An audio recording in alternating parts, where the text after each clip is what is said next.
Good afternoon, class. Good afternoon, sir.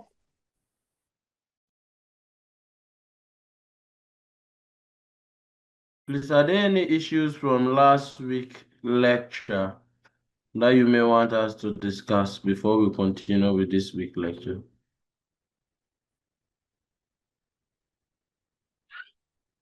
Somebody having a question from last week's lecture?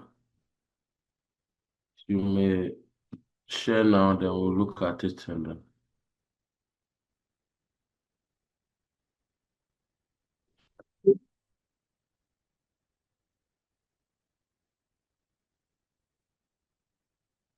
Oh, okay.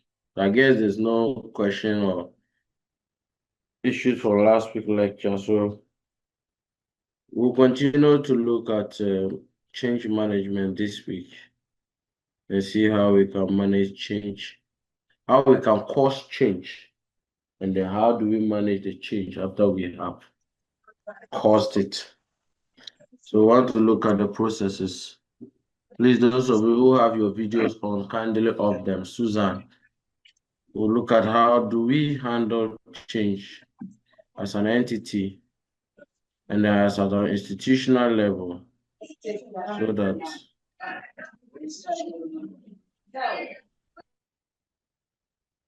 so that at the end of the day, as leaders as we will be, we'll be able to what?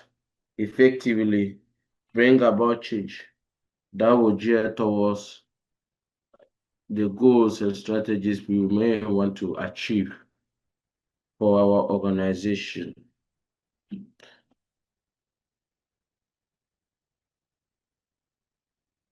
So today, basically, we want to look at the importance of change and appreciate its nature. Then the key factors in change management and causes of change. Then we'll look at the type of change that do occur. So then we'll look at the resistance of change that we do experience, what are the sources. Then we'll look at the leading roles in initiating and managing change in your organization. Then we'll look at the Lewin's three-step model of change management. And then we'll come to the end of the lecture by looking at what? Change resistance. So what is change, if I may ask? Can somebody tell me what changes to the best of understanding? What is change? When we talk of change in an organization, or individuals, or in group.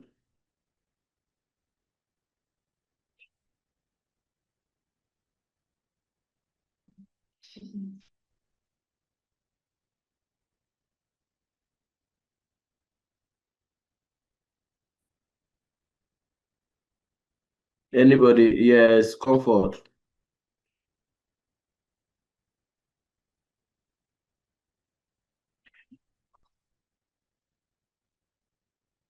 Comfort. You can mute yourself. It's you.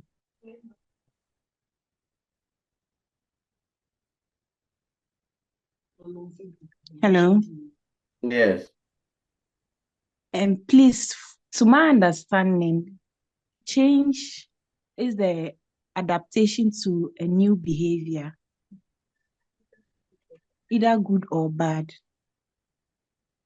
The adaptation to a new behavior, whether the behavior is good or bad, it is a process whereby somebody has adapted to something new, drifting from a normal status quo of the person doing things that everybody knows.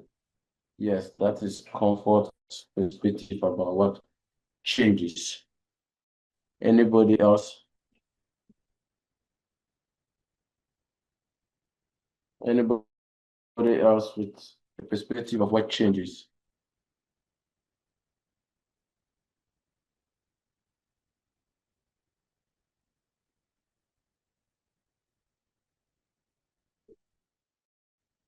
Anybody? So when we talk about change, we are talking about our comfort of the modification of the behavior part. So we are talking about the transformation of an individual from what a previous behavior to a new behavior that does allow the person to achieve certain objectives or strategies within their stereotype of society or within their status quo, their scope of life. Now, change is defined as the process of alteration or transformation or modification or adjustment of individuals, groups, and organizations due to response to internal factors. And most of the time, these internal factors sometimes arises from external forces. So the external forces turn around to influence the internal factors, and this bring about change in the person. And here we are not looking at the direction of change, whether it's positive or negative, but the process that it has to go through to what? To effect. And we are also told that it's a process, meaning that it is not an event. It's not a one-time activity that just happened overnight, but it's a process, meaning it takes a time to be effected. So we don't expect change to just happen all over, or let me say all of a sudden. But we should appreciate that change is a process that takes time to what? To occur. And when it occurs, it has its purpose of what? Either meeting the demands of a client. So we either change to meet the demands of our client system, or we change to meet the changing market what? Conditions. So I give an example in the health sector whereby we're using the folder system. Then as time went on and on, we changed from the folder system to a digitalized system so that we can be able to meet the needs of our clients and also to adapt ourselves to the changing market environment, which is our competitive market partners, the private sector, because they also keep changing based on institutions and based on structures and technologies that are coming up. So we have to change to adapt so that we can compete better and also to respond to internal pressures. And an example is something happened in another organization, and then because your organization doesn't want it to happen, it will adapt that strategy to curtail the occurrence of that incident in your organization. And another example is the peer review policies that we have within our systems. Those are internal pressures that are generated within the system to keep facilitating. Purposes of it is also to enable people to take advantage of new opportunities that has arisen as a result of the progress of what? Technology, and then the world continues to change. A practical example is when we were changing from the manual way of documentation to the digital way of care.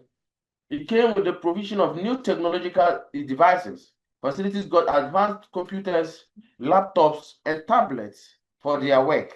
And this also came with training of staff who even acquired advanced knowledge in how to manage these devices and use them efficiently.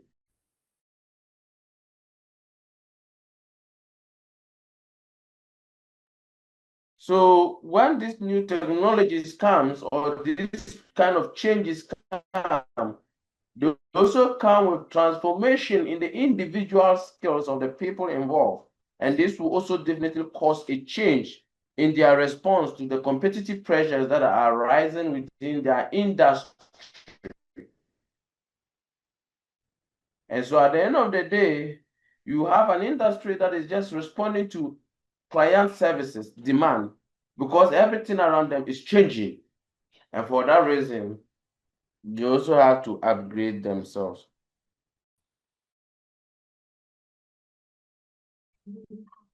Now, what factors causes change, or what are some of the factors that can bring about change in the individual or in the community or at the organizational level? So we are saying that a number of internal and external forces, often interacting to reinforce one another, can stimulate change in an organization. For example, if you have an organization, of which one group of people are enjoying some benefits, and then in another different organization, they are not enjoying that benefit.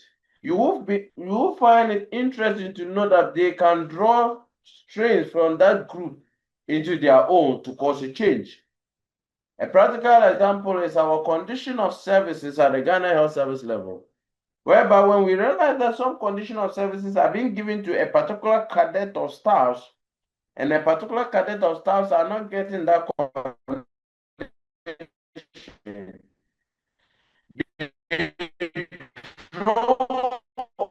on that condition given to that own what condition of service. So they have brought an external force to stimulate their internal what processes, and by so doing, they will cause a change in their what environment.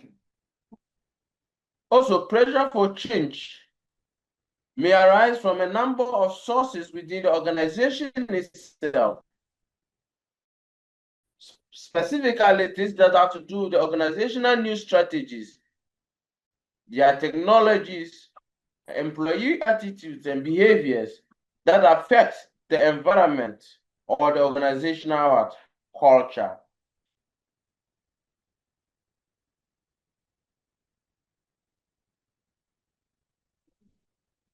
Some organizations may experience new leadership changes, and these new leadership changes may come along with new strategies for the achievement of new goals.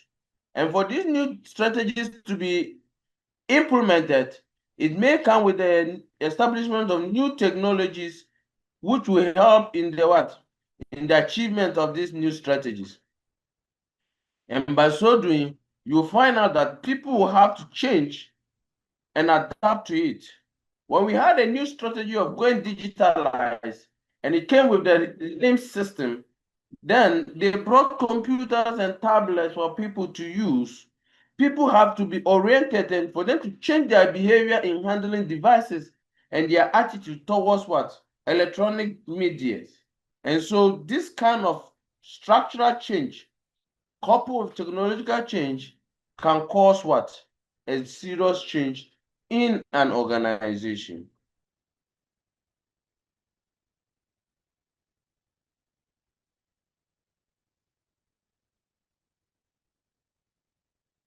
From technological advance to competitive actions, they can also cause a pressurized level of organizational change, which will result in them modifying their structure and goals and methods of operation. Now imagine a new leadership takes over an organization and comes out with his own goals and objectives and his new strategies. Definitely the method of operation will change. And when the method of operation changes, definitely you have people changing their ways of what? Doing things. And this can easily lead to a drastic change requirement within the what? The work culture. Now, one other thing is that outside pressure comes from change in the organization, technological settings, economy. And I gave an example that when a particular facility had a low case, and they lost the case and had to pay a huge sum of money to the client, this facilitated a lot of facilities reviewing their operating modules, how they were going to operate at their facility level in order to avert them also becoming culprits of such cases. And so being able to overcome some of these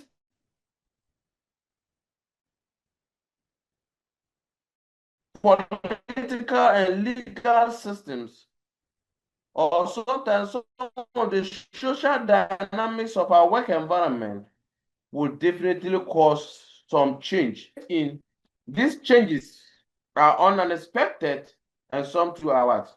Expected.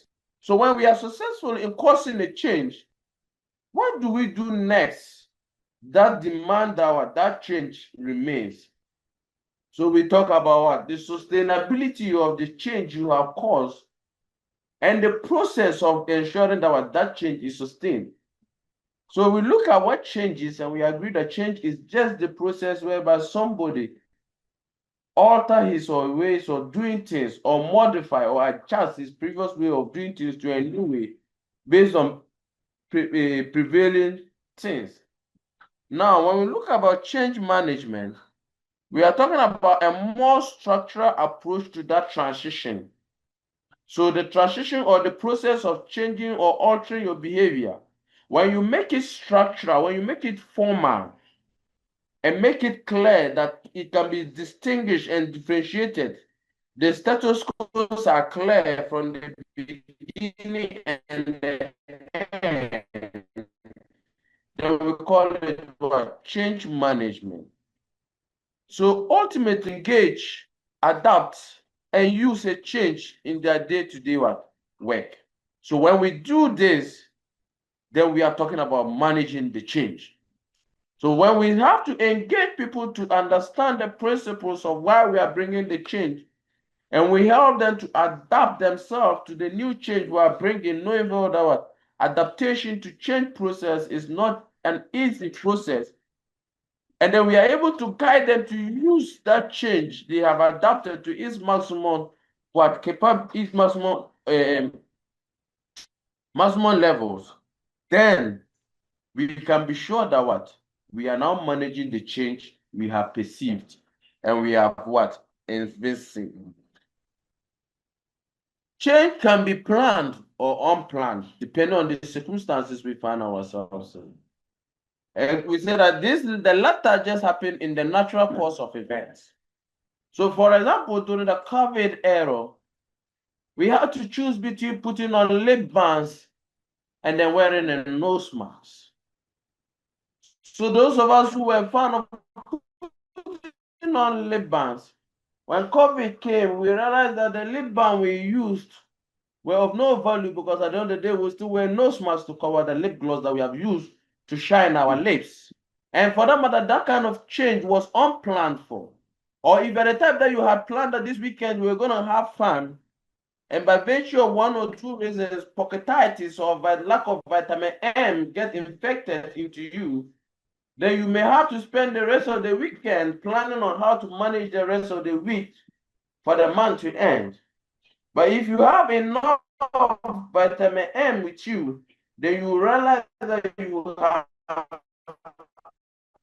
planned to spend your weekend by just obeying your hand, mouth, and stomach. And that is a planned event. But unlike the unplanned events, we do not plan for them and the change just come at its own. Just like we had in the COVID era, nobody planned to do away with certain lifestyles, such as maybe staying at home at least the whole week without crossing the main entrance of your gate because you are afraid of being infected if you should step out. Or people have to choose between traveling for their business pleasures and then having to sit back at home and watch some of their business opportunities disappear from their hands. So the processes of what change can either be a planned process or it can be an unplanned process depending on what the circumstances under which, or depending on the performance gaps that comes out that requires the change. So we say the planned change, on the other hand, is the result of consciously designed preparations to reach a desired goal or organizational state. So an effective management of change involves change agents, performance gap analysis, levels and targets of change appropriately identified, system approaches being utilized, and then the content and the processes of the change program that will enable the programming of the change activity. So these are the key components of change and the key elements that must manifest themselves for you to get a successful change process or change management process within your organization. Now, there are different types of organizational change, as I earlier on said. And these organizational changes are based on the dynamics of things that happen within the various elements of the organization. The first one has to do with structural what? Changes. And this type of change involves altering the organizational structure, such as the hierarchy, reporting lines, or departmental configurations. The structural change aims to improve efficiencies, streamline decision-making processes, and adapt to evolving what? Business what? Needs. What is trying to tell us that when it comes to structural line adjustments, sometimes we may have a policy of someone saying that if you have anything pass through your hierarchy, so you tell your shift supervisor, she to tell or he to tell the main ward in charge, the main ward also tells his supervisory committee, and before it gets to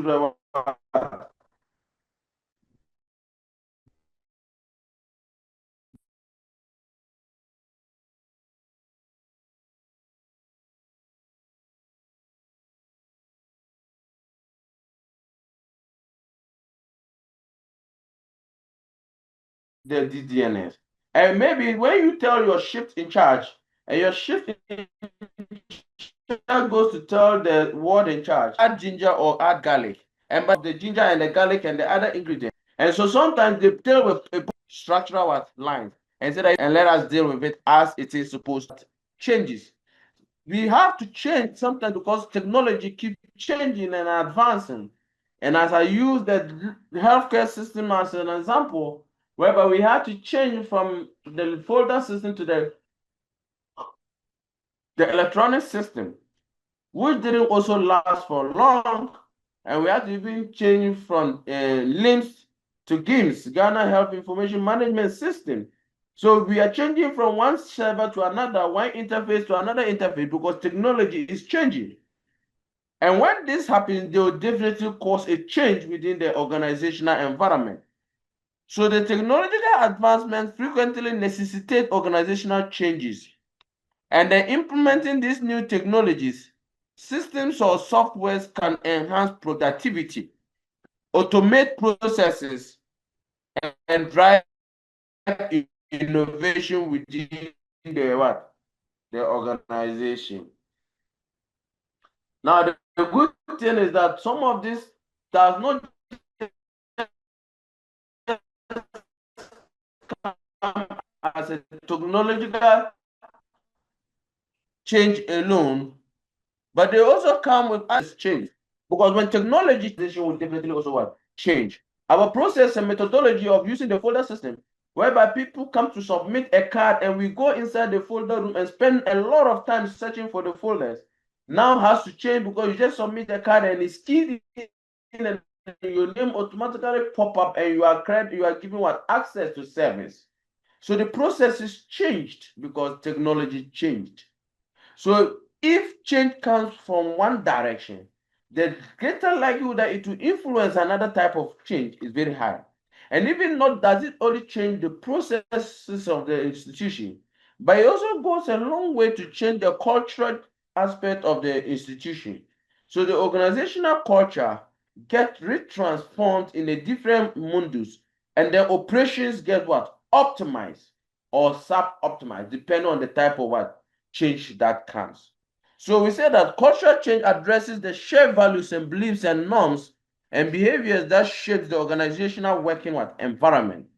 It aims to instill a new culture or modify the existing one to support desired goals, values, and then as a way of still maintaining what? Operations and increasing productivity.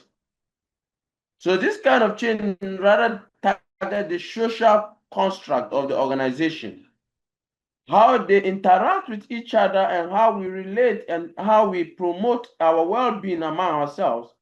That at the end of the day, those well-beings we promote enhances the continuity of our services we provide, as well as the promotion of quality of care for our clients. The other type of change is strategic change. And these strategic changes normally involve shifts in the overall direction of the organization because there is always a massive change in the goal and the priorities of the organization. The main thing about change is always about priority lines. So for every organization, the priority of the organization defines the organizational strategies. So if an organization has a priority, and that priority along the line gets altered and changed, the strategies of the organizations are likely to change. Organization changes. There's also a likelihood that there will also be changes in the processes, and this will cause a holistic change within the organization in itself. Now, it may include entering new markets, diversifying products and services, and vision to adapt to external factors or sizes or seizes new opportunities. So for the healthcare system, we may realize that I operate a facility that within me there is no sonography services. Then I decided, let me add sonography services, which is a new technology. And by so doing, I'll have to change my environmental culture by training my staff on how to interpret or read the sonography report. And even send somebody. So by so doing, we are causing a cultural change in the environment because the strategies there have altered. Mergers and acquisitions. When Intel Tigo merged, there were a change in their structure and culture because they were not making profit as individual entities. But when they merged, their aim changed, and the aim was to maximize profits. So they have to change their internal structures, change the processes and cultures that surround them, as well as change their strategies of operations. And this entails integrating different entities that require careful planning, and then the change of management to ensure a smooth transition. Leadership change is also another type of change that occurs. So we can have a change in leadership such that a new CEO comes in, and this new CEO has his own principles of doing things. So he comes in with his known priority, his new strategies and culture and ways of doing things. And this new leadership way of doing things can bring a lot of fresh perspective or damn spiritness to the organization or to the management strategy. Now, most often than not, we see these things in our organization when there's a change in medical director or even unit head, that this person comes and says that with the way this person was doing things, I wasn't impressed. But he has to also adapt and modify and also bring his or her own style of doing things. And by so doing, we keep constantly at our own change.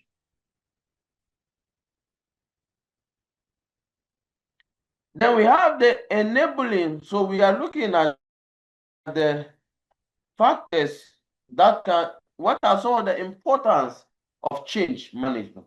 What we have looked at were the type of change management. Now we want to look at what is the importance of change management. Why are we so much interested about change?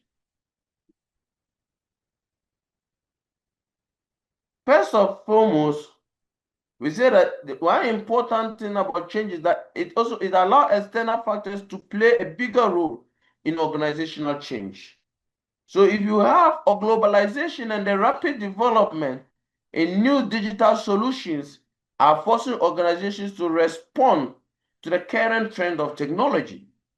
As we are experiencing in our healthcare system, that even among us, when they say that there is no internet, so for that matter, we have to go back to use the folder system. Then we get what? Pissed off.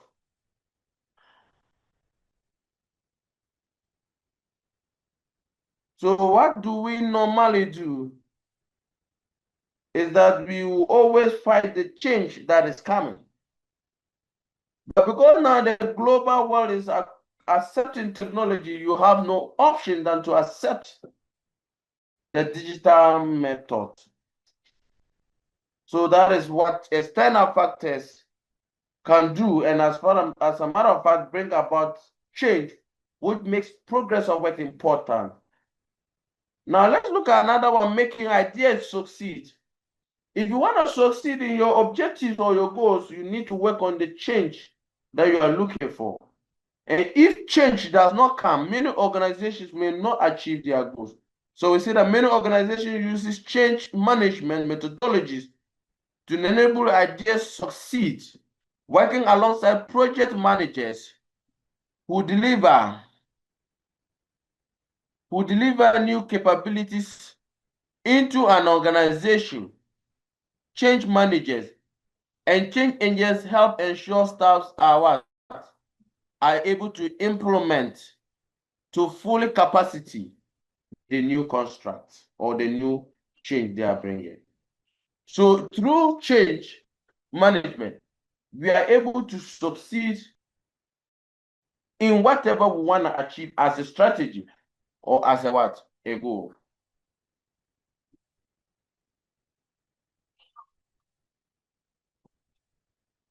Now let's look at another important aspect of change management, which is creating the enabling cross-functional what? Environment. So almost every functional unit within a modern organization relies on change management to enable it to what? To function. And how does it function? Through change management, it's able to align the change plan to the business overall strategy, and therefore improves on both internal and external services and requests within the organization. Interestingly, there is another dimension which is very unique, which is the ability to engage people with the change process. So when you understand the change process or change management, you are able to engage people better to bring about the change, because you will learn how to manage resistance in change and even understand the principles of what? Principles that lead to resistance in change, so that you either avert them or resolve them. So a key part of managing change in organization is to change those people affected by a change initiative. Staff will be involved in the change process eventually. Therefore, communicating and engaging them about the change plan early helps lay the groundwork for its later success. So if you want to enjoy a change process, then we have to practice the participatory or transformational type of leadership, whereby you have to engage your subordinates to understand why you are bringing about that change. In the absence of any of this, then you are lost, or you have lost the battle.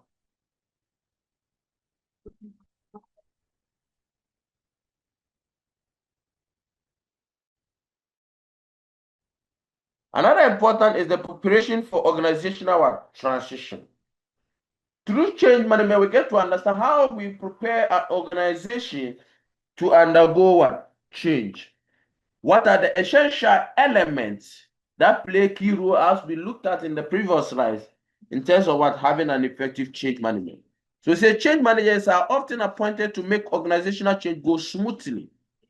They use change management models to make changes such as restructuring job roles,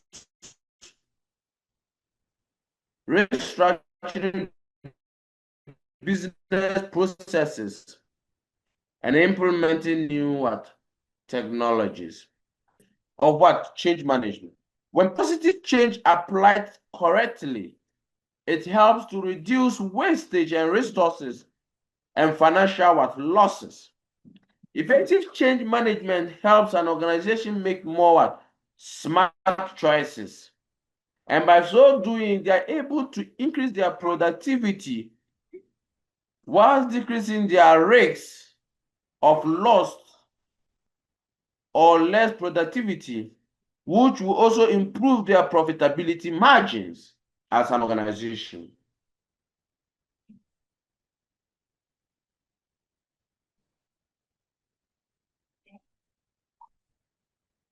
When we also understand or we appreciate change management processes.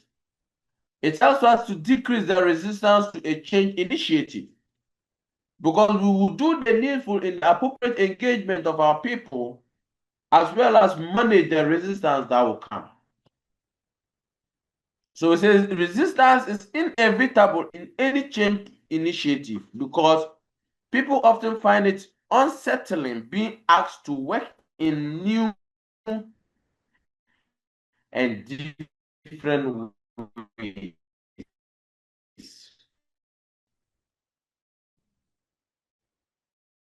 Some of us are too cemented to our old structures that we are like, I don't know how to put it, unmovable objects, a mountain that has been planted. That any change that is coming, it doesn't apply to us. So change managers can often expect a denial reaction from such staffs, that because they fear that whatever change we are bringing may influence their ways of doing things. But the interesting thing is that it takes time to overcome those. From day one, the less resistance they are likely what to face. Operations of the organization, then you can also expect system clients.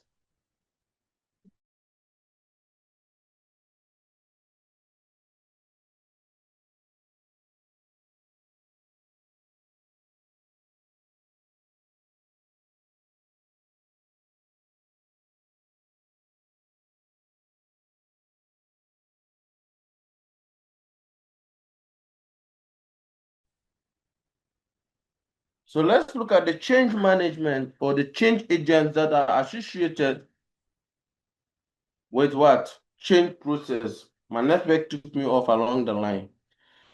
So change agent is someone who, or a group of people who are designated as catalysts of what? For change. Their duty is to bring about change and transformation in an organization, among people, among individuals who are in a group or an organization. So we say that they are responsible for taking a leadership role in managing the processes of change. Now, the individual or group or organization that is the target of that change attend is called the client system. So when there is a change process, for example, if I am the one today telling that we're going to change the time we meet for lectures because the sun is always too hot, then I am the change agent and you are the client system, because you are the end implementers of that change. Managers or staff at various levels in organization can serve as what? Change agents. Because for you to be able to achieve your objective or aim as a manager or a leader, you must be a change agent yourself, so that you can purposefully and appropriately implement your objectives and plans as may deem fit within your construct environment. So in bigger organizations, clients or consultants are brought in to cause this change to happen. And so we have agents of change or change agents who are high top consultants for that purpose. So their only duty is to come into your organization. You tell them that based on our strategies, which are these, and our goal, we want to cause a change in our institution towards this direction.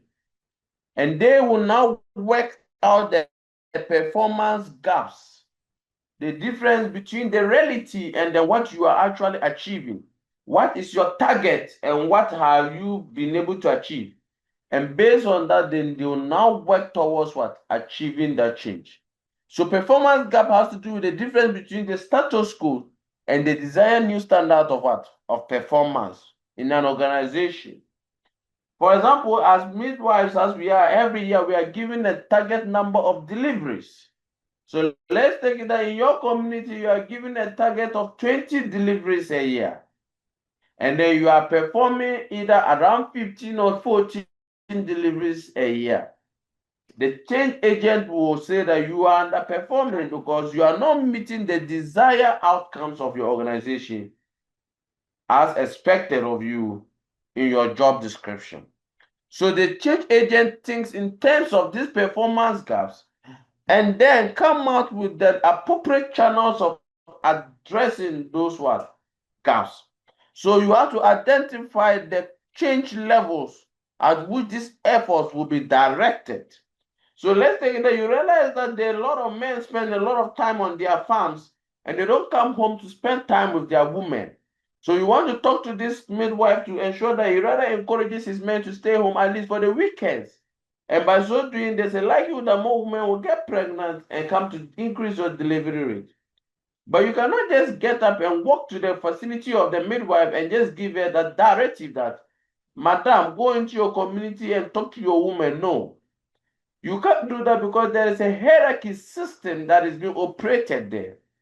So you need to identify who controls that particular midwife and who gives directives and instructions to that midwife to be executed or to be implemented. So most often it may be at the district level or at the regional level. So efforts can be made to change individual groups or entire organizations if you know the level of structural instructions.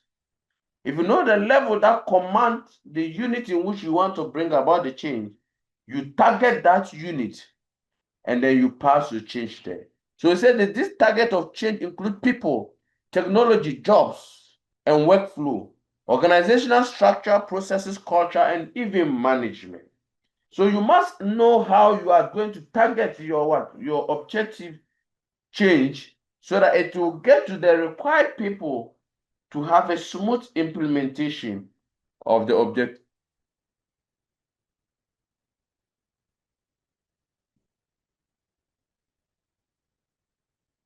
For systems approach, it is better to understand what kind of systems can help you, the individual, achieve your systematic change you want to implement. You need to know what systems are already in place that can help you and this midwife talk to these community people. Is there already a taboo or a law or a policy that you can leverage on that will desist them from going to the farm on weekends? Or do you have a social event that you can use to detain them during weekends at the home level? So you must find an appropriate system, systematic approach that you can use to implement your change. And we say that within the health sector, for example, the ECG machine has been introduced into the diagnosis process of patients. And this may come with some changes. First, the nurse has to be trained on how to interpret and monitor that ECG machine. And secondly, to also understand the concept behind its operationalization. Also, another key element is the content and processes of change management. Two key concepts is managing change are content and the process. Content is the what aspect of change are you trying to implement? Which aspect, what are you trying to do? And the process is the how dissemination of the change. How are you going to implement the change? For example, in assuming a manager is concerned about decreasing productivity among the clerical staff in his department, she thinks that the cause might be excessive talking among staff members. So in order to discourage the talking among the clerical staff, she may decide to move these desks further apart or place a partition, place a partition so that staff may not be able to cross talk to each other or talk between themselves within the what? Their office. Now, when that happens, you realize that she has actually, in one way, addressed the problem, but not in entire.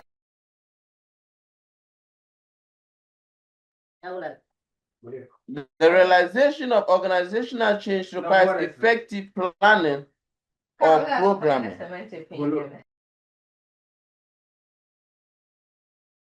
A change program should incorporate the following processes. Recognizing the need for change. There's a need for change in sometimes obvious as when results are not in line with expectation. Now, the critical component here is that for you to program your change, when your change management to be effective, you need to recognize that there is actually the need for you to have a change. And that change must be part of your what? Your performance what? Analysis or your performance gap. Yes, Barikisu, your hand is up.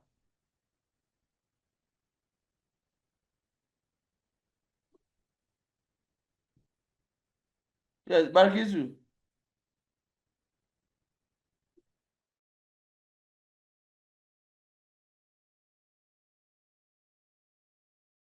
Sir, please, you were off, so we couldn't hear you. Oh, okay. All right.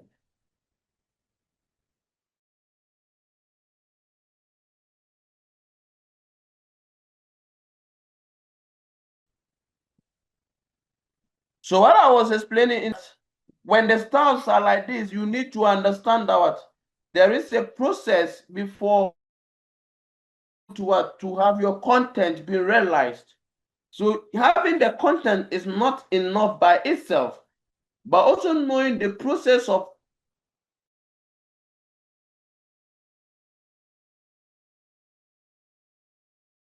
achieving the change you want in the industry.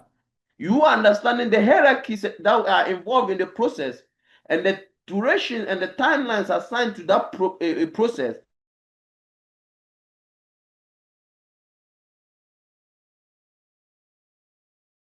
are equally important.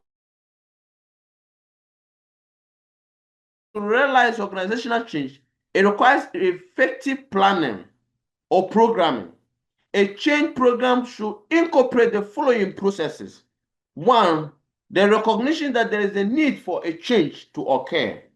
The need for change is sometimes obvious, but not always. As when results are not in line with expectation, that's a very clear one. That when the manager sees that he's not getting the desired result that he's supposed to get, then he realizes that he needs to change strategies within his institution.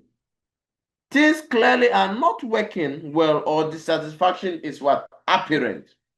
But in other instances, there might be a change requirement, but not so obvious.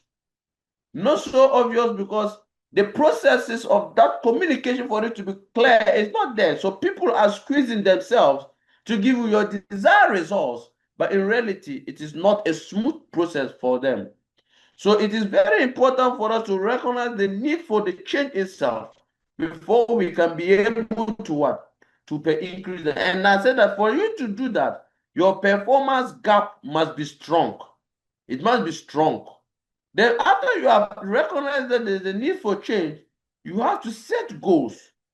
So in setting goals, you have to define the future state or organizational condition desired after the change. So if I say that I'm coming to bring change towards at a punctuality as staff, I've realized that most staff don't come early, and I want to bring about punctuality. The aim, the reasons is that people don't come early. So because that the place get congested, the time we start work, we get congested and because we have to close late. So my set goal will be that I want to reduce wasting time within my facility and enhance efficiency and productivity, which will result in efficient well-being of my client. So my staffs, they close early, go home, have enough rest, and come back home, come back the next day, healthier and stronger. So in so achieving, I'll make sure that what I set a change that instead of coming to work at 8, you are supposed to be at work by 7:30. And if you don't come to work by 7:30, you are sanctioned. So you have to define the objective for the future of that change. Then diagnose the present condition in relation to the stated goal. So the present condition that the place gets choked before we start work. And so you already start work in a hasty and a heated environment. Then you have to identify the transition state activities, commitment required on meeting the future state. What are the needs of each person? to achieve what the needed goal. Then you come out with your strategies and your plans. How will you ensure that people come to work early? What are the strategies you put in place to deal with culprits? What is the punishment level? So those are some of the programming change for change to occur. Let's look at the three basic models of change management. Remember when we were looking at the importance of change management, we said one of them was the ability to adapt a model to cause a change in the structural the structure of the organization or within the cultural environment of the organization. According to a sociologist, which is Kant Lewin, in 1951, emphasizing that any potential change in the interplay of multiple opposing forces. That means that every individual that exists, you are being propelled by two types of forces. And these forces are either a driving force or a restraining force. The driving force are what serve as facilitators or enablers. They push us to achieve what we want to achieve, or they push us to cause the change we want to cause in our environment or within our social construct. While the restraining forces or the obstructing forces are what pulls us back, serving as speed ramps or barriers to the achievement of our organizational strategies, and therefore failing to achieve the goal of the organization. Now, change management is very critical change management becomes very critical when you are talking about what? These forces. You cannot achieve change management if you do not properly understand your enablers and your barriers. You need to know what are your facilitators and what are your obstructors. So if these opposing forces, these obstructing forces, are having the same beam balance with your enablers, then there's not going to be change. If they pull and this one push you, you pull and you push, definitely you remain where you are. So change will not occur. So for change to occur, there must be a driving force which must be greater than the obstructing force. So if we say that you are going to promote punctuality at work, the factors that should promote that punctuality should be greater than the factors that should hinder that punctuality. The moment the factors that hinder punctuality and the factors that promote punctuality are at par with each other, then you can be talking about change.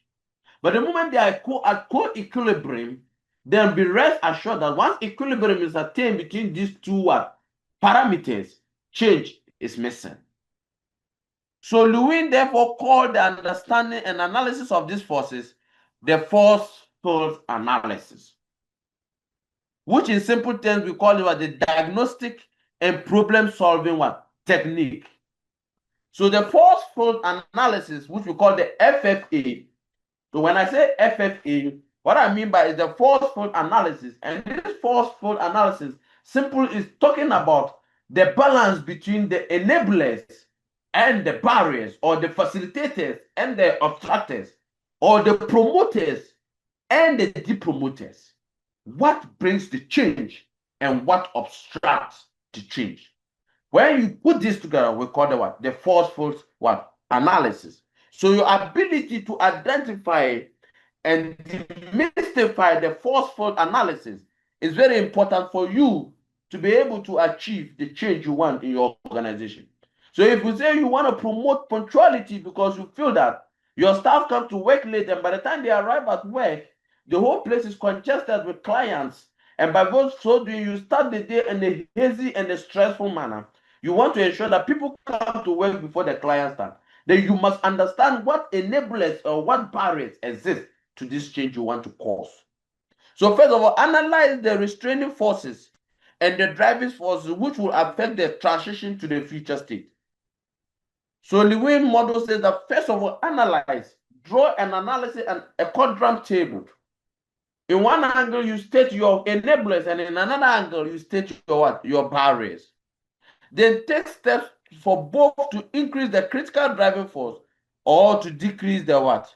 The experience. Now we said these people, when these enablers and things are identified, then you are going to have two categories of people. And these two categories of people are those that will be unwilling to change. They'll be unwilling to change at all. So as far as they are concerned, their attitude and behavior is long established. They are not changing. And there's another category that will come up. They will change within the space of time to adjust to the what? To the change you are bringing. But it will not last, and they'll revert back to their what? Old way.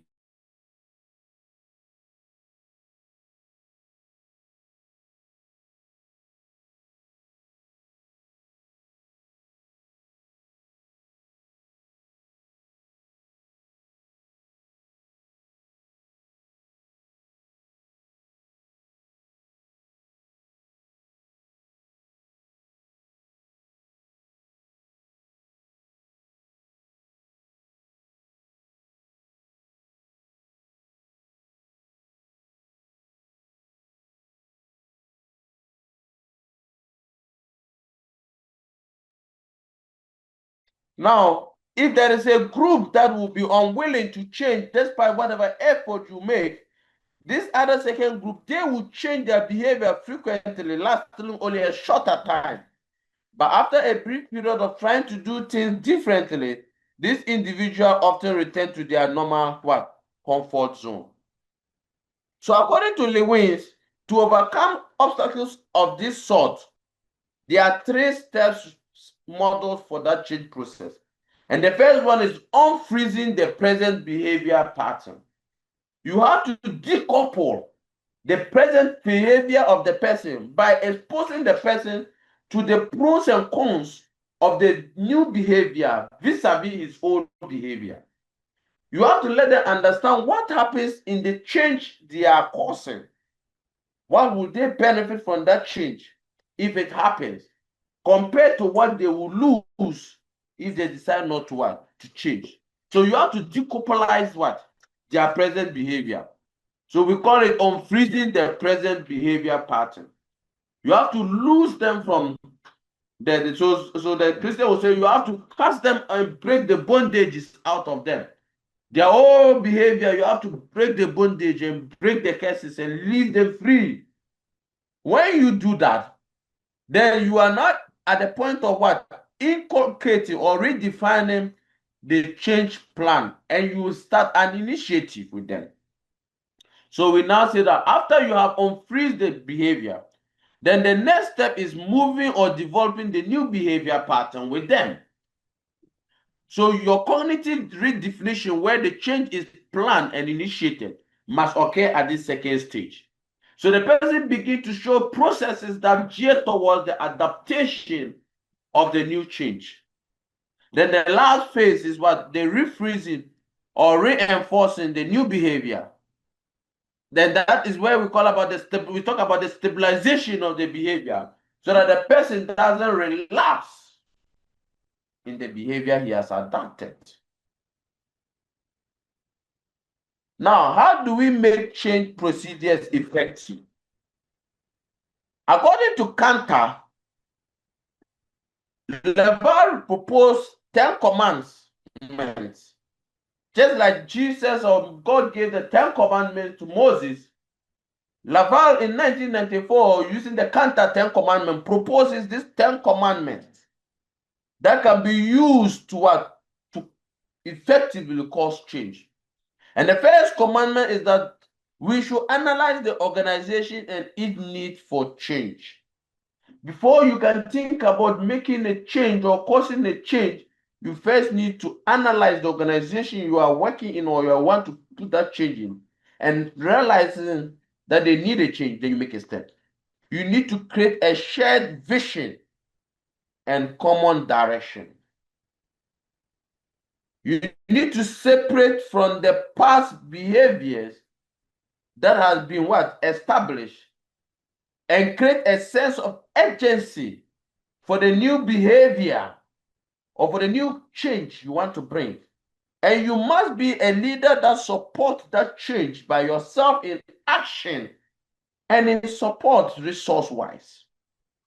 So we say you must be a transformational type of leader to be able to cause what? Change.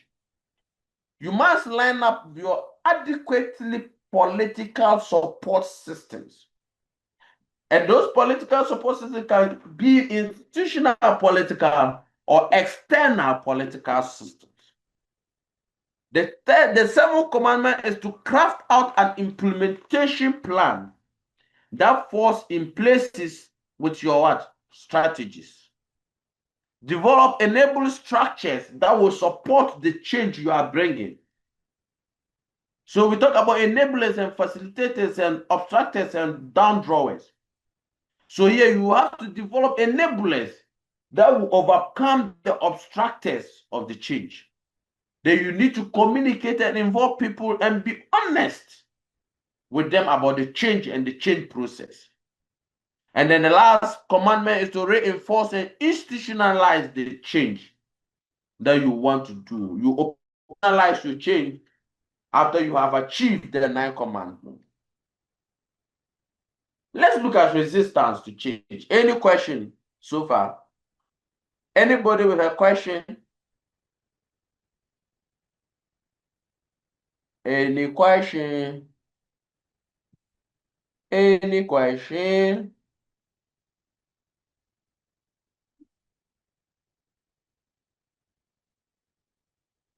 Is there anybody who has a question?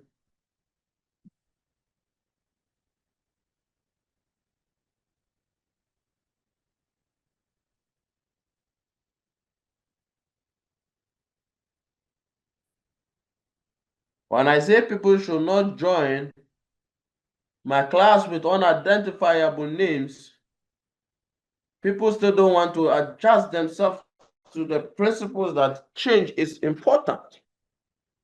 So if you have not accepted change, maybe these are some of the reasons why some of you are not accepting change, because of your peculiar selfish interest.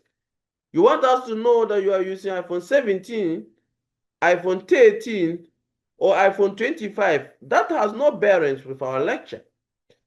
Our lecture says that identify your X number.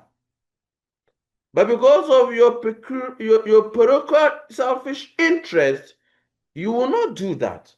So you are indirectly, because you realize that if you do that, it will be a threat to your status.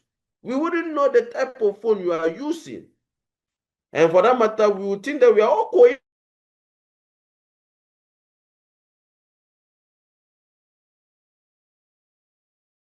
equals. But that is not the case. Identify you at another level, because at that level, we don't need iPhone for identification.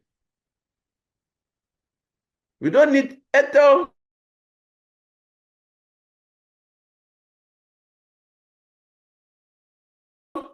ITEL Z7 whatever, and do the needful in our identifiables. Another reason why people resist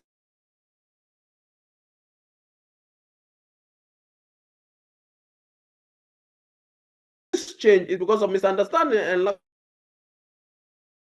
of when things could have gone right.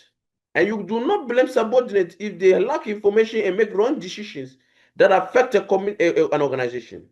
Management are expected to inform subordinates appropriately about their measures and actions they will be taking in their organizational change process. So you need to let them be having the clear information, and that information must be authentic and must be valid. Historical factors such as poor timing, low trust of organizational climate, management don't trust staff, junior staff, and junior staff don't trust that their senior staffs are after their well-being. Then poor relationship, which arises from this lack of trust, will always lead us what? Astray. Another critical factor that people consider that bring about resistance to change is contradictory assessment. Sometimes people perceive that there is no benefit in putting my index number and my name on the participant list, So for that reason, since there's no benefit, I can join with whatever name I want to join with. Because they have done an assessment and I've realized that the proposed change of entering the class with your index number and name is wrong and doesn't make sense at all to them. So for that reason, they have that peer strong influence that for them, they will always enter with their phone identifier, which shows their status, what level of phone they are using, rather than their index numbers and names, which doesn't speak anything about them in terms of social structure or social what, or social economic what status. Some also resist change because of low tolerance of change. They will not change. They are afraid of what will happen if they adapt the new change. But I always tell people that since you don't know what will happen tomorrow, yet you sleep and pray to wake up tomorrow, you must also be ready to accept change in that order. If not, because we don't know what tomorrow has for us, as we always put that tomorrow is pregnant, then we should all not anticipate for tomorrow. Because we have the fear of the unknown for tomorrow. But we'll work, we'll pray and insist that tomorrow must come for us. Because we want to see tomorrow. So for change we have to move beyond the fear of the unknown and put ourselves in the fear of what? And put ourselves aside from the fear of failure as well, because the unknown normally brings failure. Because you don't know what the change will bring, you are anticipating that, what if I fail in this activity? What happens to my reputation? What happens to my integrity? What happens to all these years of hard work? Will I still be promoted? Or will I be sacked because of this small change mistake I have made? You also want to look at the initial unwillingness to adjust and leave the normal status quo to the new one because of customer bound, than reluctancy to let go. Some of us, no matter what we do, we are in our comfort zones to the extent that that comfort zone is even eating us and sending us to our early graves, yet we want to remain at that place. Anything anybody says about leaving that particular behavior and adjusting to a new one, you are the worst enemy. And that's why the philosophies of social construct will tell us that the most difficult people to advise on earth are somebody who is in love. Because he has hold so much belief to that construct that he will not let it go. So that even if you are the one outside and you are seeing that there's everything wrong with this relationship, he still believes that that relationship is the best. He wouldn't take change for what? An answer.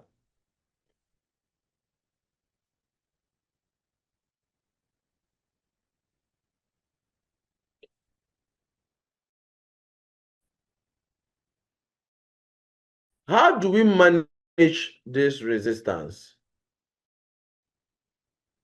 How do we manage resistance to change? If the change is to be implemented successfully, then it needs full acceptance and cooperation from employees. More specifically, according to Cotter and Schlesinger in 1979, they have put forward 6 value ways to manage or to overcome resistance to change.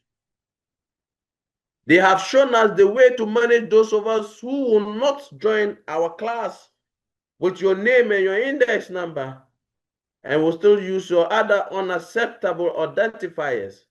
Or those of us who will still join the class and want to make noise and talk to their colleagues at work whilst lectures are ongoing, causing all of us a distraction and destabilizing our peace of mind and our understanding of what is ongoing.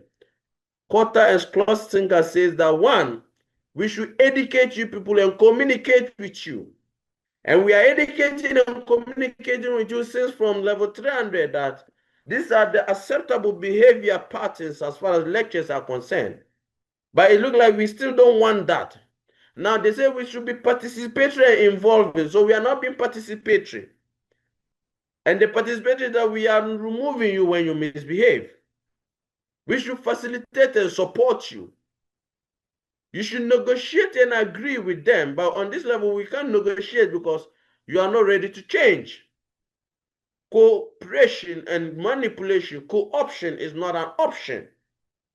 Then coercion is not also what? An option. So these are the 6 critical techniques that have been outlined for us to be able to manage resistance. Let them understand why you are bringing the change. Be a leader of yourself in participating in that change process and getting yourself involved so that they will know that, yes, you are not using them as a scapegoat for that change. Provide the necessary facilitation and forces and support and resource structures to enable that smooth transitioning of that change. Negotiate and agree with them when there is the need for it to be, so that there can be an agreement of how to pick and continue from somewhere if there is a need. No manipulation, no co-optation among you, and the explicit and implicit what? Coercion should not take place among us. Now, if we do not pause change management, what will happen? In the absence of change management, when we do not manage change well, what are some of the disadvantages? The first disadvantage is that there will be financial loss because you will not be collaborating to achieve a goal. Your productivity level and performances will drop as an institution because you do not have strategies that are geared towards your new objectives. Decline in quality of work will happen.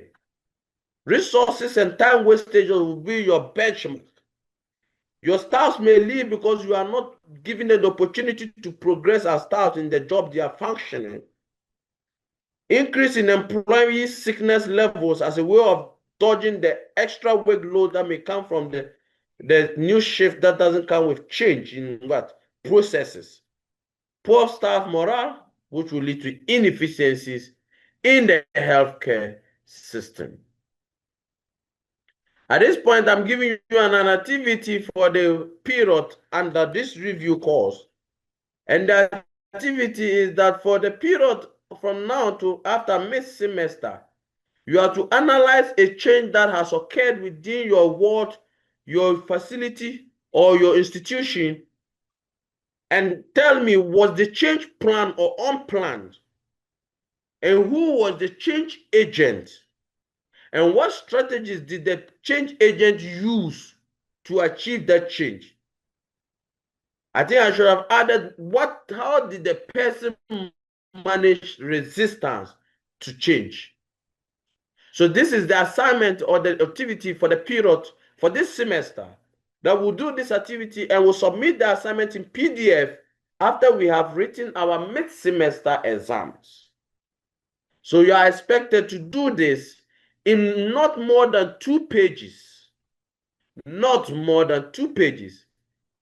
And as I told you last semester, of which some of you have faced the consequences in this semester, if we use AI-generated work for me, the end consequence is that you will lose the totality of your marks, just as some of you lost in your last semester assignment I gave.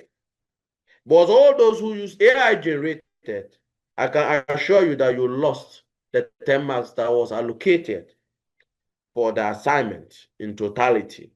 Let's be guided and let's be careful with what we do and with what we ask others to do for us.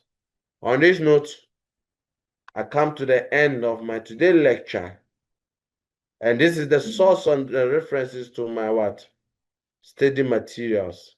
Thank you for your attention, and it's time for questioning, contribution, and then discussion if there is any.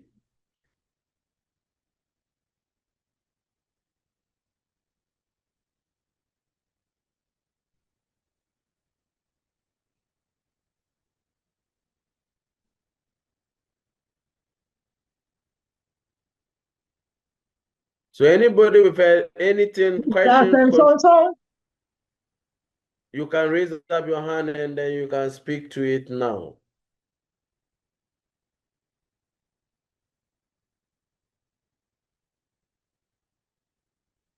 Is anybody having a question to ask or a contribution?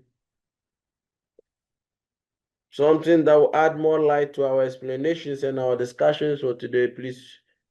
Yes, Belinda. Sister Belinda. Sir, thank you for the presentation.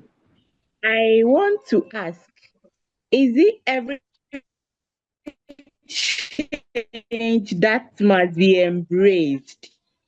Because sometimes a change can come and then you realize even what the previous normal was even better than the new change that has come.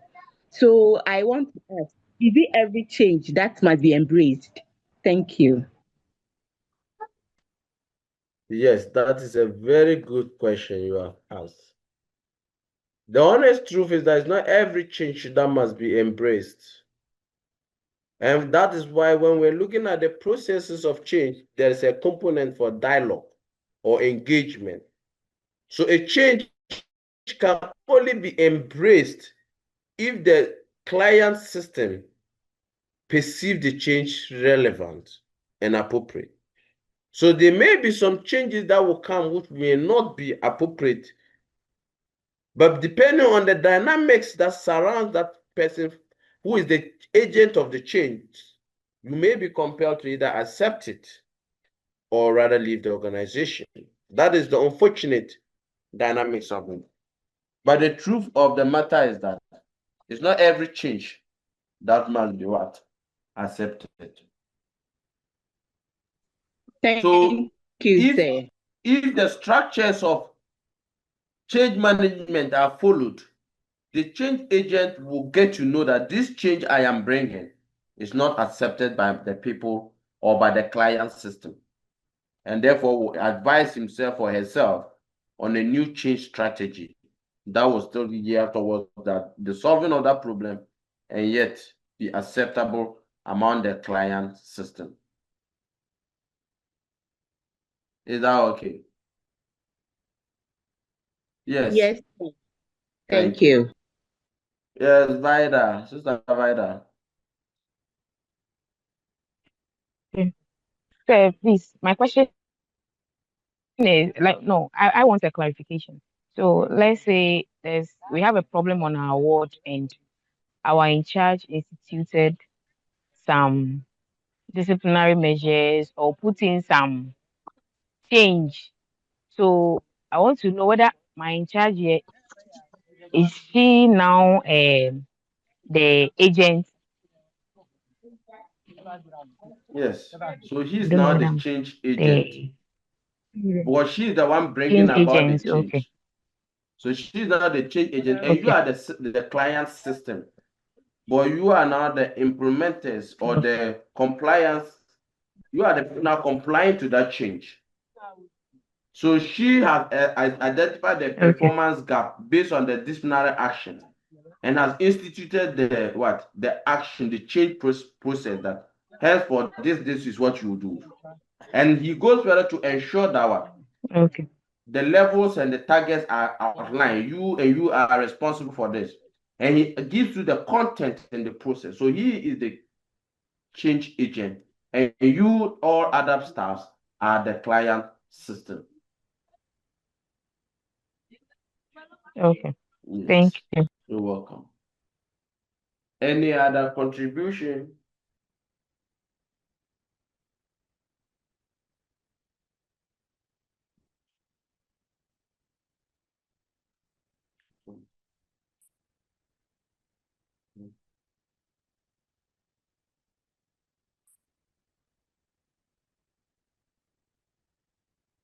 All right. I guess there's no any other further contribution or questioning. So if there is none, then I think we are on a good note to end the day and consider today's lecture successful and adequate, isn't it? So at least after today, we should be able to manage change and peruse the changes that are coming to us through our departmental and unit heads or organizational structures, and be sure that these changes are actually what? Going through the right process for what? to reduce their resistance. All right. I thank you for your time today. And I pray that Thank we you, meet sir. next week in good health. I wish all of you a happy Valentine's celebration. Don't do what you will not be expected to do for yourself to others. Do as you are told by the Almighty. Enjoy your Valentine's Day, but don't cause casualties. Bye-bye. You say. Bye. Thank you, sir. Bye. Enjoy your Same to you. Bye. Bye. Thank you. Bye.